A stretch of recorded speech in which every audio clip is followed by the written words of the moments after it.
Dear me.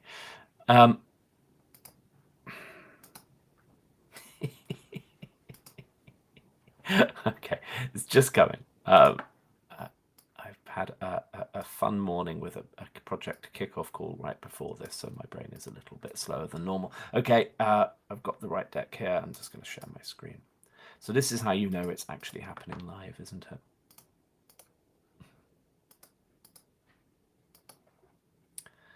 All right, that looks better, doesn't it? Okay, so thank you everyone for joining me. About to get started. With the right deck, if you're expecting contact data enrichment, segmentation and targeting in HubSpot, you're in the right place. This is what I'm talking about. This is the right slide deck I have prepared for it. Okay, very good morning to you. Let's get going. So, very brief introduction. This is where we're coming from. I run Articulate Marketing. That's me in the bottom left there, my lovely colleagues. We are a progressive marketing consultancy. We do branding, websites, content, and automation in HubSpot. We've been a HubSpot partner for more than a decade. I use HubSpot every day, and we build websites on HubSpot, and we work with it constantly. We're multiply certified by them and accredited. So we know what we're doing. Okay, that's where I'm coming from. If anything in this webinar tickles your fancy, provokes questions, you're interested in finding out more, you can contact me, matthew@articulatemarketing.com, or you can book a call with me, a marketing strategy session. We can talk about HubSpot automation. articulatemarketing.com/meet. That is my calendar there. When you're looking at the PDF document of this, you can click book a call on that button, and it will take you straight to that page. There is no live conversation, live chat today. The reason is I'm doing this on my own without producer support, and it's hard enough to open the right slides and say something hopefully interesting. So I very much welcome conversation with you. I can see people joining as we're talking, and obviously also people watching this on a recording. So please do get in touch. Love to hear from you. I've got one more webinar before Christmas on the 11th, where I'm going to be talking about thought leadership and how that's going to evolve and what we think might happen in 2026. And so I'll be thinking about that between now and the 11th. Please do sign up for that if you're interested. articulatemarketing.com/webinars is where you can find our webinars. We're currently evolving our program for January and February, and there'll be new webinars published on that site very shortly.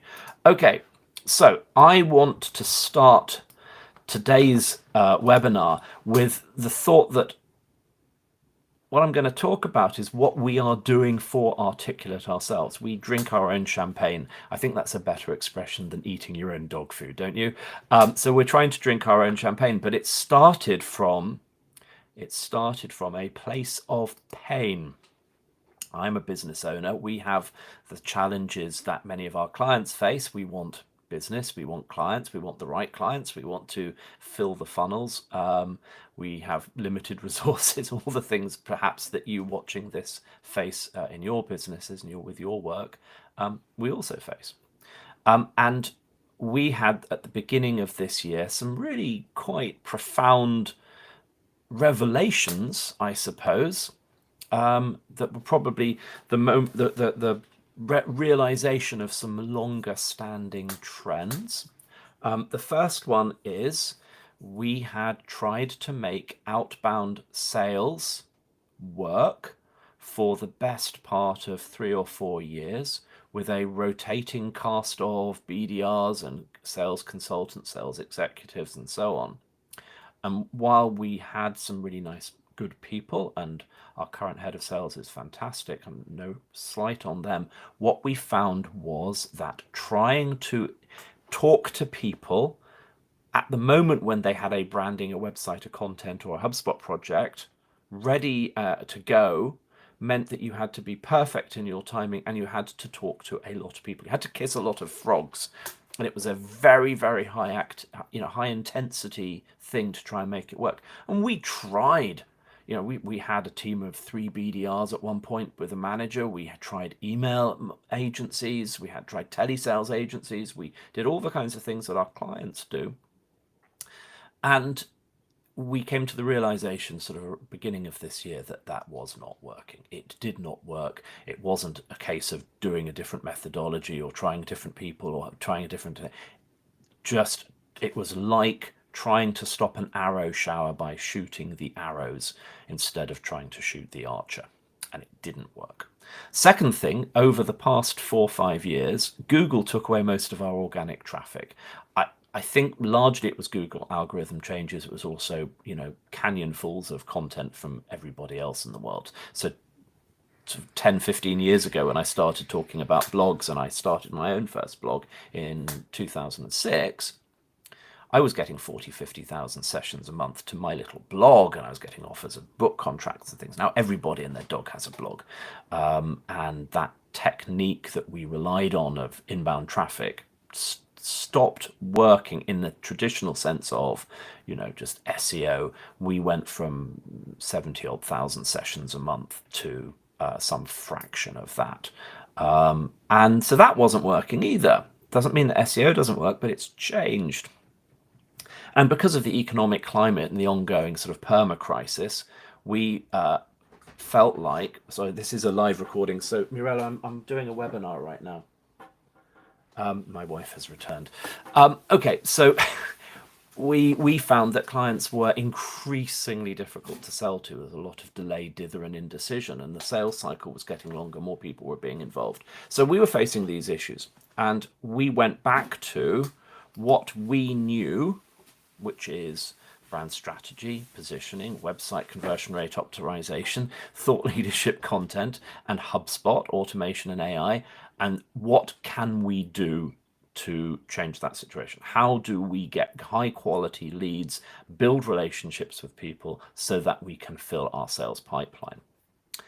How do we, to use a military metaphor, how do we shoot the archer rather than shoot the arrows? So we now have, after about 6 months of this process working and gaining momentum, gaining traction, more engaged leads than we have ever had in the past. And by engaged, good fit SQLs, I mean people who have looked at our content, done something in our CRM, they're well classified, we know who they are, we're connected on LinkedIn, we're engaging with them, they're engaging with us, we're fully activated HubSpot contacts, and they are good fit personas working for target ideal client profiles, and that's a good pool of sales prospects. Now, not all of them are currently in market for the things that we do, but they might be, and some of them are, right? And we weren't in contact with these people before. We were relying on them Googling, HubSpot website agencies and finding, or we were relying on outbound sales going out and talking to them at the moment when they had a project ready for us to pitch in. That is not a good way of building a relationship. So this model is working, and I'll give you right at the end a little sort of example of that. So we're talking here about qualification, engagement, and kind of data quality. So I'm going to focus on that in the webinar, but I'm giving you this bigger context because right at the heart of all of this is contact data quality and how we engage with people and how we segment and target. So I've done other webinars about flagship content, about emails, about bottom of funnel offers and widening the mid funnel and so on. And I might do a webinar about how we do prospecting, how we bring those people into the database and begin engaging with them. But this webinar is about the contact data piece, and that's at the heart of it. All marketing is targeting, right? But not all marketing is good at doing it. So this is what we're trying to do. So we're building these flagship reports and webinars, and what we're trying to do is get good quality leads to come and engage with those and watch me talking. And hey, if you're watching this, you are at the end of that pipeline. You have done the thing that we want. This content, this webinar, and some of the reports we're writing are the, and this is going to sound cynical, and please don't hear it that way, they're bait on the hook. This is what we're offering in order to start that relationship. Importantly, what we're offering is not book a meeting with us. What we're not offering is not, hey, have you got a project? Can we take your order? It's, oh, let's start a relationship. We know something about your world. We've got something interesting to say. We are bringing people into those kinds of high value, high relevance engagements with carefully targeted emails, so that we're trying to segment that audience and send them emails about things that are going to be interesting to them, and do it on a regular basis. And relevant, useful, and interesting is the goal here with those. What we would like, and there's always a challenge with email, that you're pushing quite a lot out and hoping some of it connects. But what we'd like is for people to look forward to our emails. Think about sort of Substack emails, or emails that you get that you're interested. We'd like that kind of vibe. So there is a degree of volume to it, but it's not spam, I hope. I hope it's at least useful for people.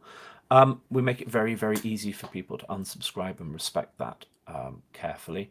And also, these emails are written by humans, and the content is delivered by me or delivered by my team. It's human first. So this allows us to engage earlier and build relationships. And the last point about this new process is, if you've got very high quality, well classified, segmented contacts, and you are able to measure their engagement, you can then focus the sales activity on people who are highly engaged, highly targeted, good fits, and you can spend more of that valuable sales bandwidth on interesting conversations with people who already know who you are, who already know what you do, who've had the flip, as Blair Enns calls it. They've gone, oh yeah, that's interesting. I would like to know them. I'd like to talk to them. Which is a much happier sales conversation, right? Much better than calling 200 people in a day and getting hung up on 199 times. I mean, it's just a better sales experience. So this is what we're trying to do, and it focusing sales energy and activity on deals and prospects that are more likely to close, or more likely to be a good fit and build a relationship, so that they're aware of you when they're ready. That's good sales. Okay, so that's the strategy. The reference architecture, by the way, is nurture emails when you fill in an offer, so there's an immediate follow-up. Monthly emails for target personas, ideal client profile. So, for example, there's a health tech newsletter, and we're trying to put content into those newsletters. Client and partner emails, so this Substack email model.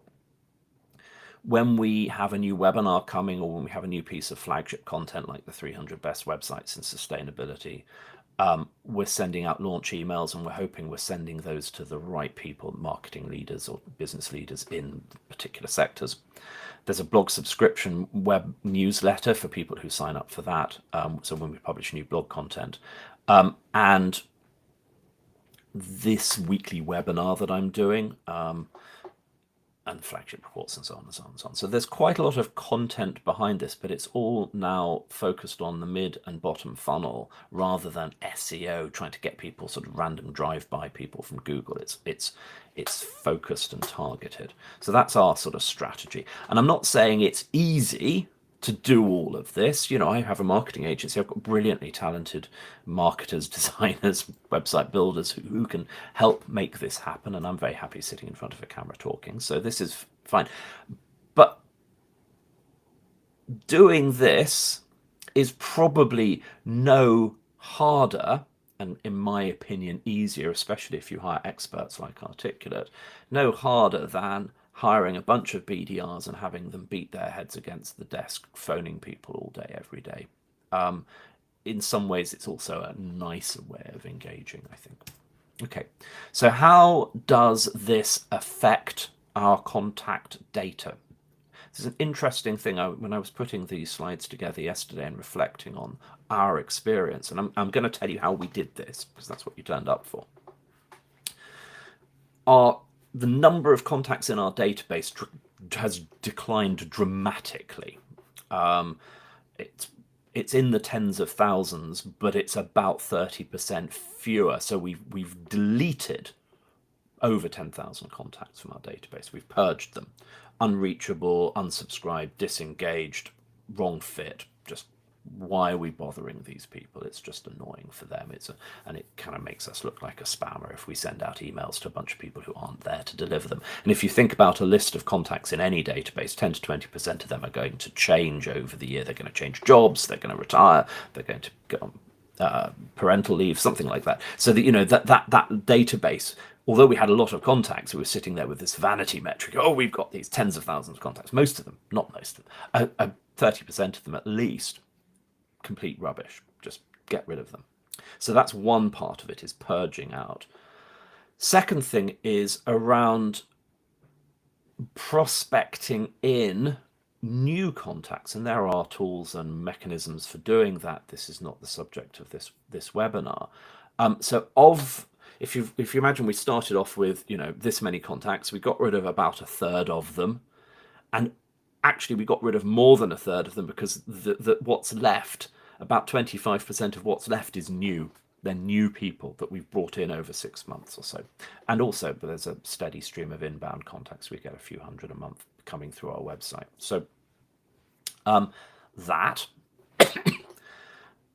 if you look at the pool of all the contacts currently in our database, about a third of the remaining contacts, about a third, have well-defined personas, geography, size, and sector. These are the criteria we're segmenting on. But if you actually look at sales qualified leads in the database, we have 100% coverage of that data. So one of the things that is true about our database is that over the 15 years that we've been running HubSpot, we've accumulated a lot of contacts. Some of whom are big fans. I mean, we have people who read every single thing we publish, but they're not in an ICP that we want to target, or they're not in a role that hires marketing agencies, but we still want to email them, we still want to engage them. Thank you very much for coming and being a fan. So, you know, but what's really interesting is this sales qualified lead. So as somebody goes through the qualification process, the automated process to become marketing qualified, and then the slightly human moderated process to become sales qualified, sales accepted, we get very good coverage. I'll talk a little bit about how we do that. The other thing that's interesting is, of those sales qualified leads, and remember that a large proportion of those are relatively new prospected leads that we have added to the database. They didn't know us before. A large proportion of those sales qualified leads are, you know, pretty engaged, meaning, in our terms, medium or high engagement scores means they've visited the website and signed up for something or some things. They've opened some emails and clicked on emails or something. You know, they are doing things, they're engaging with our content. And that's what you want. You want that. That's an indicator of relationship. So we've got an indicator of targeting, we've got an indication of relationship, and we've got the ability now for people that we think are, you know, good at potential sales qualified leads to segment and target. So we're sending relevant, useful, and interesting information to them. So that's our journey, and that's been quite a hard set of things to do. And again, you can't do this by being lazy. You have to roll your sleeves up and do the work. However, there's quite a lot of automation and capabilities in HubSpot that makes it easier than it used to be. So let's talk about that. First thing that we did was look at how we could enrich that data. And enrichment's one of those things that everyone thinks there's sort of a magic AI solution or a magic bullet solution. Actually, you know, you can get most of the way there with just the tools that are in HubSpot and a little bit of thought and care and a little bit of rigor about your taxonomies and classifications. So, for example, HubSpot bought last year a company called Clearbit that has a lot of contact enrichment data. And in our database, which has some tens of thousands of contacts, you know, it's got 90+% coverage of company data on the right-hand side, and about 30 to 40% coverage of people contact data, meaning it has in the Clearbit HubSpot database information that it can use to enrich those fields in those records. And a lot of the things that we want to do when we're targeting contacts is actually understand what sector they're in, how big that company is, where that company is based. And if we can transpose that information from the company into the contact, we've done most of our segmentation. And a lot of the reason why it's not more than 30 or 40% on the contact level, by the way, is a lot of people will sign up for things using a Gmail address or a webmail address, and so we don't know what company they're at. So thing number one, use the Clearbit data that's in HubSpot, use workflows to transpose data from the company to the contact, if that's relevant for you. And also we've got workflows that if you change the sector of a contact, so let's say you're looking at somebody and the automation has sort of, or the Clearbit data says they're in such and such a sector, but actually when you look at their LinkedIn profile, it's really clear that that's wrong, or it's not quite your classification. What we've got is if you change the sector or the size or whatever for a contact, there's a reverse workflow that updates the company, and then that trickles down to all the other contacts at the company. So we're keeping all of that stuff synchronized across companies and contacts with workflows, as well as pulling in the Clearbit data. Also, our prospecting tools have some data that's coming in through the integrations, but that's not the topic of today. So it was the case until quite recently that HubSpot wanted to charge you HubSpot credits to use this Clearbit data enrichment, and now it's included in the plans, which means that it's really a huge mistake not to use it. I can't understand why anyone would not want to have this information. And you can set it up so it doesn't overwrite existing information, so it's only really populating blank spaces, which is really helpful. So getting that set up got us quite a long way for doing that. And so one of the things that we did was, I'm sorry, this probably isn't reading very well on the screen here, but this is a screenshot from one of the workflows that we built in HubSpot. And basically what this is doing is it's trying to classify contacts into a persona based on job title. So we ask for job titles on some forms. We've got job titles from some integrations. We've got job titles from Clearbit data. So this data is in the database. And using that, whenever the job title changes or is added, this workflow runs. And basically, we've got a set of rules in there that says, say, for example, if you have the word VP of marketing in your job title or variations of that, it's a very good chance that you fall into our marketing leader classification. So we try and we have a kind of set of words and phrases that we've tested, and we run this workflow and it just does that. We've got similar workflows for geography, size, sector, company sector. So that once you've got those working and running, it's quite easy to start doing those classifications. And the challenge is finding the right language and thinking about the classifications. And that's something we help clients with quite often. Okay. Actually, one small additional point on this. So HubSpot has these, properties, fields in the database, and quite a lot of them are populated by various integrations or by Clearbit. What we do is, with the exception of the persona record, which is a built-in HubSpot field, and we use that for various reasons because it presents nicely in the sidebar, we actually have classification properties. We've created classification properties, and we update those based on the existing data fields. So we aren't classifying, for example, because HubSpot's got all kinds of industry sector type data. We don't use that for our targeting and segmentation. We actually have our articulate sector, articulate size, articulate geography, and we populate those fields using these workflows based on the other data that's in the system. And that way, this segmentation data is kept distinct from the enrichment data that might be coming in from integrations and things. And that allows us to update the database and then update our classification and run those two things in parallel. Okay. Next thing that we do is, we get a lot of form submissions. We have a lot of gated content, and we use the same form on all our gated content and the same form on all our webinars. And the reason we do this is that you can then use HubSpot's progressive fields functionality, and you can ask a different question each time somebody fills in the form. So the first time you fill it in, it'll go, oh yes, Matthew, right, what's your name and email address? And the second time you fill in the form, it goes, what's your job title? And the third time you fill it in, what persona are you? So we can actually get people who fill in multiple forms on the website to self-classify to some degree. And because these forms have been running now for upwards of a decade, and they've had tens of thousands of submissions, this is quite a good source of enrichment. But you can't do it if you have a separate form for every field. Well, you can, but you have to sort of clone the progressive fields, and it gets sort of complicated. So using HubSpot's progressive field thing is a really good thing to do, and getting that right on the landing pages from the beginning is really helpful. And of course, you can then use workflows in HubSpot where you can say, okay, if you want to know who signed up for this webinar, they filled in the webinar form on this page. And that then allows HubSpot to go, oh yes, okay, they've signed up for contact enrichment, right? Let's send them those emails. Let's enroll them in that email nurture sequence. Right. The next thing that we did, golly, I'm wittering on, aren't I? I've got quite a lot to get through. We might run over a few minutes on this. I'm sorry. Bear with me. I set up an engagement score.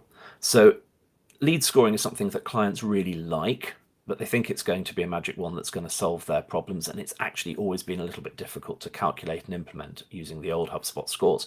But now the new HubSpot scoring has come through. It's actually really good because you can set up sort of like a maximum score and then sort of allocate that score to between different things like marketing email engagement, website engagement, sales email engagement, form fillings. You can have different scores for sales engagement, marketing engagement, whatever. And you can then bucket the contacts into high, medium, and low based on where, on a scale of 1 to 100, we want a quarter of the people in our database to be high score. So where do we draw the line to make sure that happens? And what about medium score? So this bar graph here shows the distribution between low, medium, and high engagement in our contact database of tens of thousands of people. And what that does then is it allows us to say, for high engagement people, do something different. Perhaps pass that over to a salesperson for engagement, perhaps enroll them into a different set of emails or different sort of set of social media, social selling engagement, because we can identify who is engaged and who isn't. And again, this is the whole database, so there's an awful lot of people in this sort of red low engagement category who signed up for one webinar 3 years ago and didn't come back for whatever reason. So it isn't necessarily a bad thing, but you don't want to treat them the same way you treat the high engaged people. You don't want to spend a lot of sales activity and sales effort on low engaged people. Okay. Next thing, and this is where the AI starts to become useful, HubSpot Smart Properties allow you to run AI queries on contact and company records. So you can, for example, try and identify client profiles. So you can, what we've been doing is running our automated workflows just using Clearbit enrichment data to go, okay, if you've got, if HubSpot knows you're in this sector, that's how we're going to classify you. But then for companies that we don't have that data for, or where we're not sure, we can then run an AI query and populate it. Now, HubSpot charges you credits for this. Most of our clients aren't using their HubSpot credits, so this is a really good way of using that. But you can use a workflow to run these queries on sort of a subset of the database rather than running it across 50,000 companies. You can run it across, 5,000 sales qualified companies that you don't have the ICP data for, and this will run. So this is a fantastic piece of AI tool. Crikey, in the last few minutes of this, what I want to do is run through a little bit around segmentation and data hygiene, and then using it for smart content, and then I will come to my conclusion. I will probably run another 5 minutes. Apologies if you have to run. I completely understand. I promise this will be half an hour. You can catch up and watch the video, and I'll send you a copy of the slides. Okay, so this is my record inside our HubSpot Articulate account, and you can see there's my persona. You can see the size category and the target region in there. You can see my engagement score, bucket high, a target sector there. And what we use is little stars for ideal client profile segmentation. So if you've got a star in that box, it tells the salesperson, this is a good fit. We do work with professional services firms, but we have starred ICPs, and our marketing agencies isn't one of them. And obviously I'm not a sales qualified lead because I work here. This little use of emojis in the records is quite a neat little trick, and it helps make that text thing a little bit less busy. Okay, I've talked a little bit about that. Interesting thing about segmentation and targeting is actually who you take out of your target set. So how did we get rid of those sort of 15, 20,000 unwanted contacts? Well, first of all, Unbounce is a great tool. You can run it across your database in HubSpot with an integration. You pay, depending on how many you've got, some tens or hundreds of dollars. And it will tell you from its database whether it thinks those emails addresses are undeliverable or not. And that allows you to take a huge amount of certainly cold stale data out of your database, because there's no point having unreachable people in there. Secondly, we have a list, and this is a screenshot, a partial screenshot of the rules for the do not email these people list. But if we know that they've bounced, unsubscribed, got an invalid email, unbounced, ruled them out or whatever, if we know that they're in a GDPR high sensitivity country, and a number of other things, if they're competitors, if they are disqualified, there's a whole list of criteria, we just don't email them. And that means we're also sending less unwanted email, less grey mail, and we're reacting very positively to people who've unsubscribed. So that is a strong recommendation that in a way, as I said, all marketing is targeting, but if you can stop targeting people who are never going to be good fits or are literally unreachable, it's actually going to improve your email health and deliverability and other things. All right. I'd strongly recommend using HubSpot's data quality tools, even the not paid data hub tools like manual deduplication. Schedule an hour or two a month just to go in and at least deduplicate companies so that you've got consolidated records, but ideally deduplicate people. There are tools like InCycle and other deduply and things like that that you can plug in. I've had sort of mixed experiences with those. I don't think that it is possible to completely automate reliably deduplication. I think there's a human element, but if you just sort of wax on, wax off every month, even with quite large databases, you can actually get some progress with that. If you've got the paid tools in HubSpot, the automated formatting rules like capitalizing names and sort of tidying up when people fill in a form and they put some garbage in for like their surname or something, just that sort of stuff is really, really, really nice. My last recommendation about using HubSpot data quality tools is use the life cycle stage and actually think about that taxonomy. We come across, and we did it too, and we come across quite a lot of clients that have life cycle stage and lead status and some other classification, and suddenly you end up with this matrix that could be 30 or 40 different states that a contact can be in. And really what you want to know is, are they a job applicant? Are they a competitor? Are they disqualified? Are they a lead, a marketing qualified lead, a subscriber, sales qualified lead, or an opportunity, former or current client, former or current opportunity? That's basically it. Because what you want to be able to do is get to a place where you can send an email to, I want, marketing leaders in environmental tech companies in North America with more than 200 employees who are sales qualified leads but not customers or opportunities. Right? I want an email, send an email to those people. And lifecycle stage is another important classification for that. Lastly, we set up a data quality dashboard for ourselves, and we do this for clients too, where we have, using HubSpot's reporting tools, we can see how many companies contacts have the right data sets available, and it helps identify gaps. It helps identify where you haven't got the automation working really well yet, or where you might need to deploy some of that AI smart property thing to fill some gaps in it.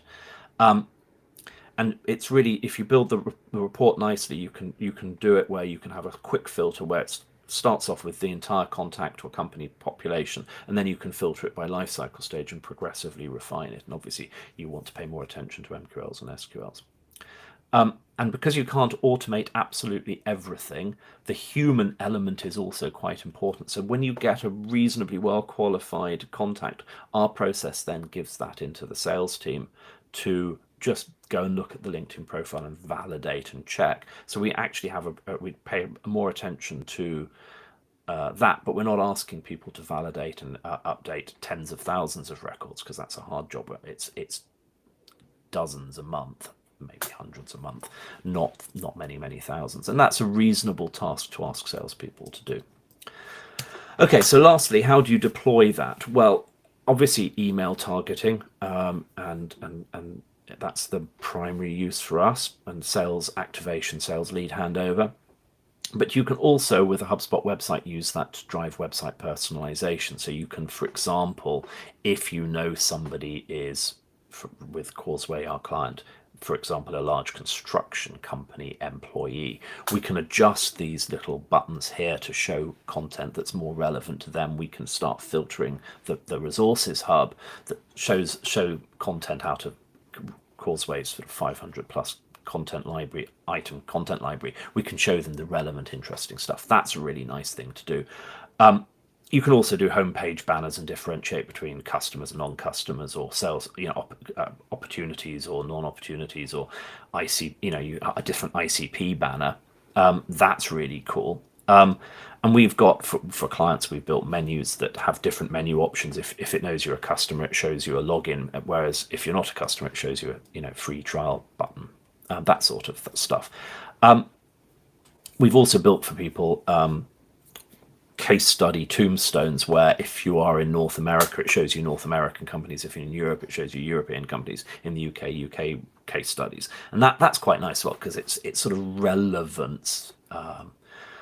Okay. However, some of this stuff can be quite janky and unnerving, and I love this phrase, uncanny valley. It's where you've kind of created an AI character, or an animatronic robot, or a video game character or something, and it's so close to being human but not quite, and we're very good at detecting humanness so far, it, like this robot, you'd go, oh, no, that's not right. And actually, even though it's really quite accomplished and quite interesting, quite clever, it actually has the opposite effect. So over personalization, like looking like you know too much about somebody on the website, or we've all had mail merges where it's gone, hi, first name, and that sort of thing is annoying, and data quality can address that. And also, if you are constantly being shown the wrong site, like you always, when you go to a particular URL, you always get the US or the French site when you're based in the UK. And this happens sometimes, the system kind of goes, you came to this first. So just make it easy for people to change those settings or whatever. And it's very interesting. McKinsey and some of the other consultants now are using their content as a way of getting people to classify themselves. So they're saying, sign up and we'll, subscribe to our content library, and tell us a bit about yourself, so we can personalize it. But there's an act of will involved in that. You've actually gone there and signed up and registered for it. And I think that's also a good antidote to uncanny valley. And there's value for the person doing it. Alrighty. So almost at my conclusion, how do you know that this stuff is working? How do I know that this stuff is working? Well, obviously, in leads, engagements, sales conversations, fantastic. That's really where the rubber hits the road. But this email came in to me last week, and it was a reply to a sector-specific, ICP-specific marketing newsletter that we had sent out. So one of our monthly emails, and we're trying to do this Substack, provide interesting content, be relevant, useful, and interesting. Here is somebody who had been prospected into our database, sent a number of emails about webinars, sent an ICP specific email. They've been had that for a few months, got that email, and all our emails go out under my name. So this person had just hit reply to that email, and the email came back into my inbox. We've got a website project. Can we have a chat? This is, a very, very tangible example of somebody having gone through a very positive, relevant, useful, and interesting engagement with Articulate, from not knowing who we are to the flip happens, the engagement happens, and they come to us. Hallelujah. We didn't ring this person 10 times and get through to their voicemail and get cold called and get annoying them. They came to us. This is how we know it's working. So on that happy note, do come to my webinar about thought leadership content. That's another aspect of what we're talking about. Do please get in touch with me, Matthew at Articulate Marketing, articulatemarketing.com. Love to hear from you. Tell me what you thought about this. Ask me questions. Let's have a chat. Sorry for overrunning. It's unusual for me, but that is the end of the webinar. Thank you very much. Have a fantastic day.